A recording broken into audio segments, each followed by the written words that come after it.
नमस्कार। आकाशवाणी के समाचार सेवा प्रभाग की प्रस्तुति न्यू इंडिया समाचार में आपका स्वागत है। आज हम आपके समक्ष 16 से 31 दिसंबर का अंक लेकर प्रस्तुत हुए हैं।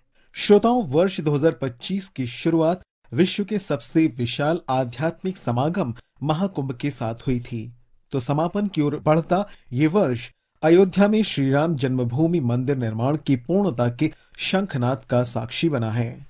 ये ऐसा वर्ष बना है जो भारत की गौरवमयी सांस्कृतिक विरासत के लिए सदियों तक याद किया जाएगा। अयोध्या में श्री राम जन्मभूमि मंदिर के शिखर पर 25 नवंबर को धर्म ध्वजा के आरोहण ने संदेश दिया है भारत की एकता का, विकास और विरासत का। ये ध्वज भारतीय सभ्यता के पुनर्जागरण का प्रतीक है। निसंदेह राष्ट्रीय एकता हो या फिर नागरिक कर्तव्य बोध, सांस्कृतिक विरासत की एक कड़ी का काम करती है जो देश को ही नहीं बल्कि पूरी दुनिया को भारत से जोड़ती है। इसी सोच से सांस्कृतिक विरासत पर गर्व करता भारत अपने अद्भुत गौरवशाली इतिहास के साथ वर्तमान में नए आयाम जोड़ रहा है। साथ ही विकास और विरासत को आत्मसात करते सुनहरे भविष्य की पटकथा भी लिख रहा है। सांस्कृतिक विरासत पर गर्व का अमिट अध्याय बने वर्ष 2025 में हमारे अंतिम अंक की आवरण कथा सांस्कृतिक पुनर्जागरण के प्रयासों को ही समर्पित है। इस वर्षांत समीक्षा के अंक में आगे बढ़ने से पहले आइए सुनते हैं प्रधानमंत्री नरेंद्र मोदी के उद्घोष को, जो इस अंक का आधार बनी है। आज अयोध्या नगरी भारत की सांस्कृतिक चेतना के एक और उत्कर्ष बिंदु की साक्षी बन रही है। आज संपूर्ण भारत, संपूर्ण विश्व राममय है। हर राम भक्त के हृदय में अद्वितीय संतोष है, असीम कृतज्ञता है, अपार अलौकिक आनंद है। सदियों के घाव भर रहे हैं। सदियों की वेदना आज विराम पा रही है। सदियों का संकल्प आज सिद्धि को प्राप्त हो रहा है। आज उस यज्ञ की पूर्णाहुति है जिसकी अग्नि 500 वर्ष तक प्रज्वलित रही। जो यज्ञ एक पल भी आस्था से डिगा नहीं, एक पल भी विश्वास से टूटा नहीं। आज भगवान श्री राम के गर्भगृह की अनंत ऊर्जा, श्री राम परिवार का दिव्य प्रताप इस धर्म ध्वजा के रूप में इस दिव्यतम भव्यतम मंदिर में प्रतिष्ठापित हुआ है। और साथियों, ये धर्म ध्वजा केवल एक ध्वजा नहीं, ये भारतीय सभ्यता के पुनर्जागरण का ध्वज है। श्रोताओं, इसके अलावा व्यक्तित्व की कड़ी में धारावाहिक के माध्यम से रामायण की कहानी घर घर तक पहुंचाने वाले रामानंद सागर, संविधान दिवस, 4 श्रम संहिता के लागू होने, G20, इफ्फी, परमाणु ऊर्जा पर विशेष सामग्री, केंद्रीय मंत्रिमंडल के निर्णय और प्रधानमंत्री नरेंद्र मोदी के पखवाड़े भर के कार्यक्रमों को इसमें शामिल किया गया है। साथ ही पत्रिका के इनसाइड पेज पर मन की बात और बैक कवर पर सुशासन दिवस पर विशेष सामग्री को समाहित किया गया है।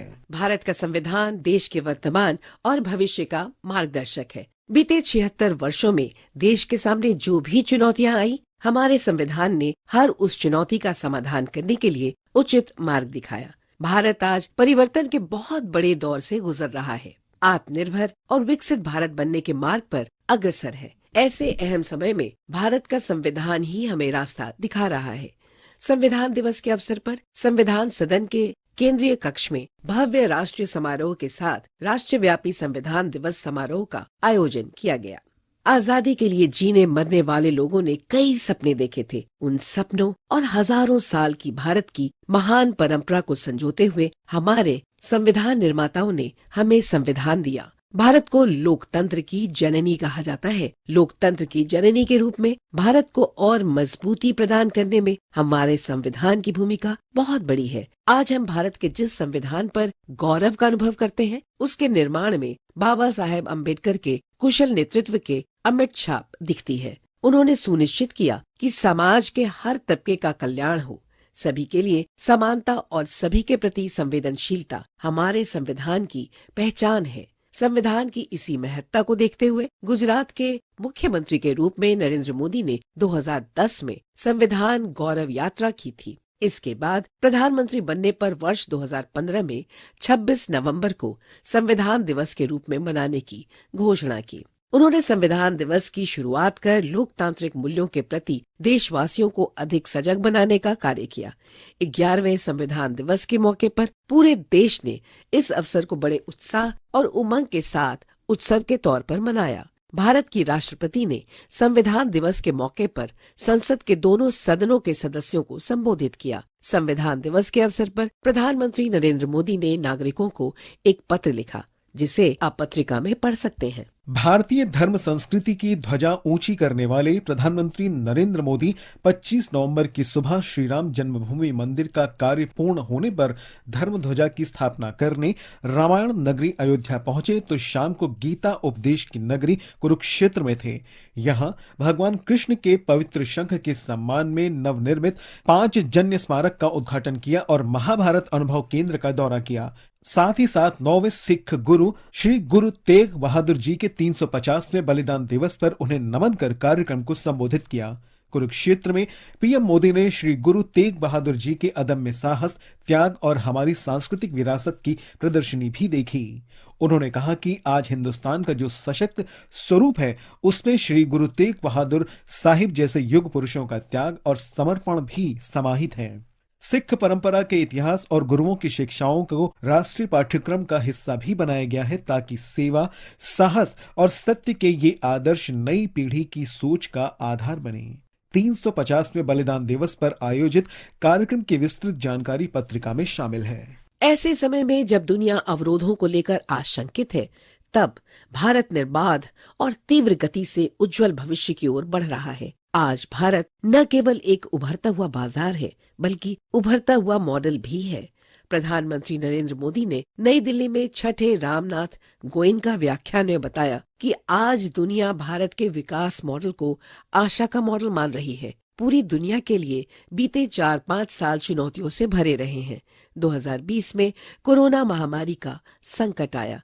पूरे विश्व की अर्थव्यवस्था अनिश्चितताओं से घिर गई। ग्लोबल सप्लाई चेन पर बहुत बड़ा प्रभाव पड़ा और सारा विश्व निराशा की ओर जाने लगा। इन सारे संकटों के बीच भारत की इकोनॉमी ने उच्च विकास दर हासिल कर दिखाया। साल 2022 में यूरोपियन क्राइसिस के कारण पूरी दुनिया की सप्लाई चेन और एनर्जी मार्केट प्रभावित हुई। इसके बावजूद 2022-23 में देश की इकोनॉमी की ग्रोथ तेजी से होती रही। छठे रामनाथ गोयनका व्याख्यान में प्रधानमंत्री नरेंद्र मोदी ने भारत के इस विकास और इसका लाभ हर व्यक्ति तक पहुंचाने की बात की। देश के विकास के लिए बहुत जरूरी है कि विकास का लाभ सभी तक पहुंचे। दलित, पीड़ित, शोषित, वंचित सभी तक जब सरकारी योजनाओं का लाभ पहुंचता है तो सामाजिक न्याय सुनिश्चित होता है। जब सामाजिक न्याय सुनिश्चित होता है तो देश तेजी से विकास के पथ पर आगे बढ़ता है। यही कारण है कि आज का भारत विकसित और आत्मनिर्भर होने के लिए उत्सुक है। पीएम मोदी ने बीते 11 वर्षों में सोशल सिक्योरिटी पर हुए काम को अद्भुत बताया है। रामनाथ गोयनका व्याख्यान की जानकारी पत्रिका में सम्मिलित है। जितनी ताकत सत्यमेव जयते की है, उतनी ही ताकत राष्ट्र के विकास के लिए श्रमेव जयते की है, क्योंकि किसी की मेहनत, किसी की सोच, किसी के जोश और हर श्रमिक के योगदान से नया भारत आत्मनिर्भर बन रहा है। प्रधानमंत्री नरेंद्र मोदी के श्रमेव जयते के इसी मंत्र से चाक चौबंद 4 श्रम संहिताएं 21 नवंबर 2025 को लागू कर दी गईं। ये सुधार देश के हर श्रमिक को सशक्त, सुरक्षित और सम्मानित बनाने की दिशा में बड़ा कदम है। श्रम करने वाला श्रमिक एक श्रम योगी है। वो व्यक्ति समाज और राष्ट्र के कई समस्याओं का समाधान तथा आवश्यकताओं की पूर्ति करता है। उसी दिशा में एक प्रयास के तहत एक ऐतिहासिक निर्णय लेते हुए भारत सरकार ने 4 श्रम संहिताओं, वेतन संहिता 2019 औद्योगिक संबंध संहिता 2020, सामाजिक सुरक्षा संहिता 2020 और व्यावसायिक सुरक्षा, स्वास्थ्य तथा कार्य शर्त संहिता 2020 को 21 नवंबर 2025 से लागू करने की घोषणा की है। ये ऐतिहासिक कदम भविष्य के लिए कार्यबल को तैयार करने के साथ ही उद्योग अनुकूल बनाने की भी नींव रखेगा। ये आत्मनिर्भर भारत के लिए श्रम सुधारों को आगे बढ़ाएंगे। 15 अगस्त 2015 को लाल किले के प्राचीर से श्रमेव जयते का आह्वान करने वाले प्रधानमंत्री नरेंद्र मोदी ने 4 श्रम संहिताओं के कार्यान्वयन का स्वागत करते हुए कहा कि ये कोड श्रमिक भाई बहनों के लिए सामाजिक सुरक्षा, समय पर वेतन और सुरक्षित कार्यस्थल की व्यवस्था सुनिश्चित करते हैं।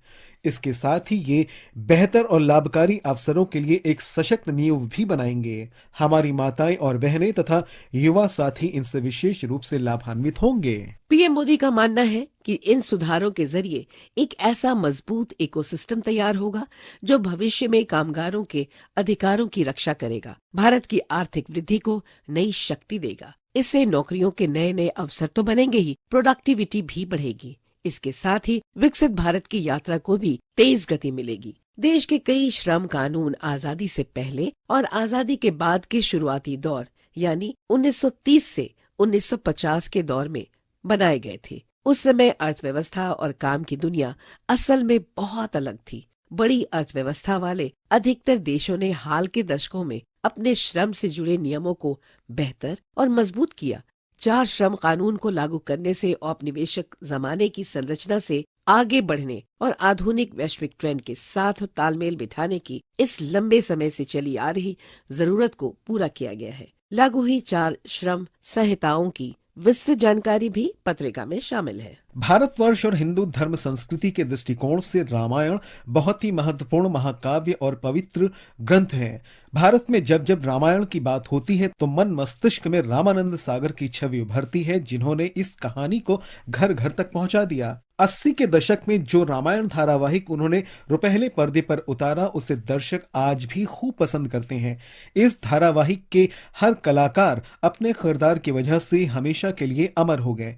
पहली बार वर्ष 1987 में दूरदर्शन पर रामायण धारावाहिक का प्रसारण शुरू हुआ तो ये देश की धड़कन बन गया। लोगों को बेसब्री से इसका इंतजार रहता था। इस धारावाहिक के दौरान लोग इतने उत्साहित रहते थे कि रविवार की सुबह देश की सड़कें वीरान हो जाती थीं। राम सीता के किरदार स्क्रीन पर आते ही लोग श्रद्धापूर्वक हाथ जोड़ लेते थे। इस धारावाहिक को बनाने वाले व्यक्ति कोई और नहीं बल्कि रामानंद सागर थे। उन्होंने न सिर्फ इसका निर्देशन किया बल्कि उन्हीं की प्रोडक्शन कंपनी सागर आर्ट ने इसका निर्माण भी किया था। रामायण की लोकप्रियता का अंदाजा इसी बात से लगाया जा सकता है कि इसके 78 एपिसोड पूरे होने के बाद दर्शकों ने लवकुश की कहानी बनाने की मांग की। व्यक्तित्व की कड़ी में इस अंक में पढ़ी गई कहानी रामानंद सागर जी की है, जिनकी कल जन्म जयंती है। 29 दिसंबर 1917 को लाहौर में जन्मे बच्चे का नाम मां ने चंद्रमौली रखा। बाल्यावस्था में ही बच्चे ने अपनी मां को खो दिया। मां के निधन के कारण जब नानी ने गोद लिया तो उस बच्चे का नाम बदलकर रामानंद रख दिया। इस तरह चंद्रमौली चोपड़ा को दुनिया रामानंद सागर के नाम से जानने लगी। कला के क्षेत्र में योगदान के लिए रामानंद सागर को साल 2000 में भारत सरकार ने पद्मश्री सम्मान से सम्मानित किया था।